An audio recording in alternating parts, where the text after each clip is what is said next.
welcome to ELM Colors. Today we're going to color a giant's face.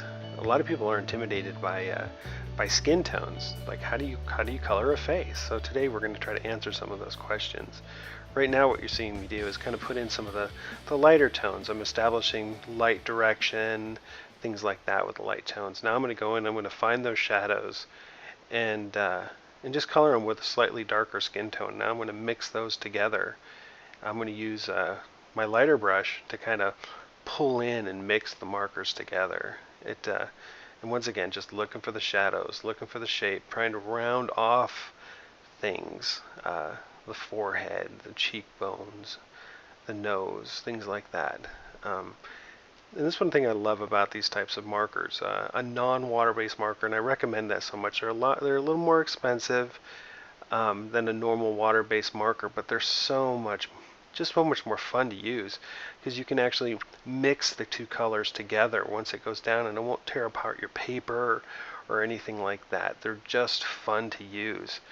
Right now what I'm doing is looking for the parts of the face that are more red, your cheekbones.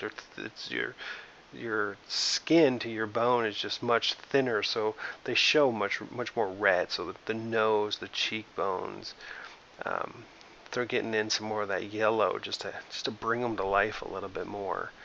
And you'll see I'll keep going back and kind of mix them in with the markers that I've already used, going in and even using that same color over itself to give it to make it darker.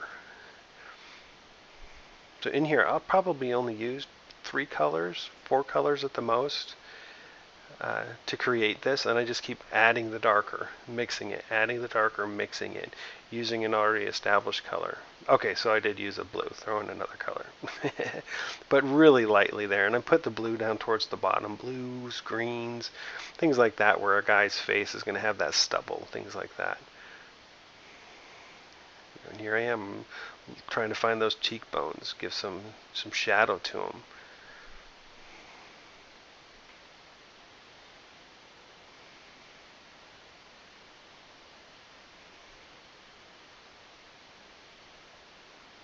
Make sure you shed those teeth.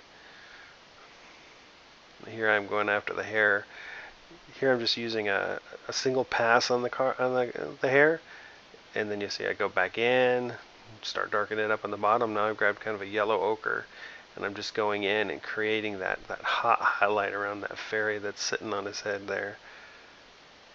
Kind of fun going back over, even using that yellow ochre back into the brown. You can just layer it. Love the markers. You can just layer it, and it creates this beautiful, rich color. And now here I am again, establishing the lights and the darks of the beard, looking for shape, trying to define shape. Here I'm kind of thinking of the light kind of shining down on it, so there's a little bit of dark on the top, much more dark on the bottom, and I'm going to kind of do this line of this yellow ochre where the highlights go. You can see that there.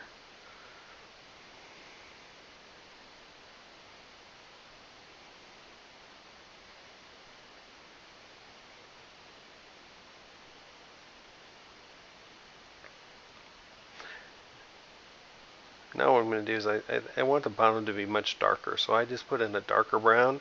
I use my kind of mid-tone brown, and I just pull it out. I mix it together, and it creates that nice gradiated look that pushes that bottom down and gives it a nice weight, nice feeling of weight. Here I am again defining those shadows. You see, I put that in that deep dark brown, and now I'm coming back in with yellow ochre, and I'm just mixing it out.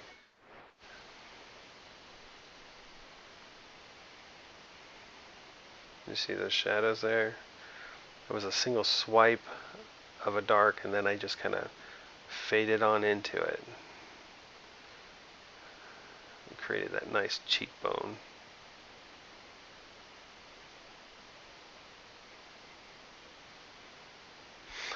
Nice thing to think about lips is lips aren't like pink like everybody thinks they are. lips are a flesh tone. So you use your flesh tone and then mix in some pink over the top in layers. Same with the ears. The ears are thin, so light just passes right through them. So make them much more pink and orange and just much more alive. Thanks for watching.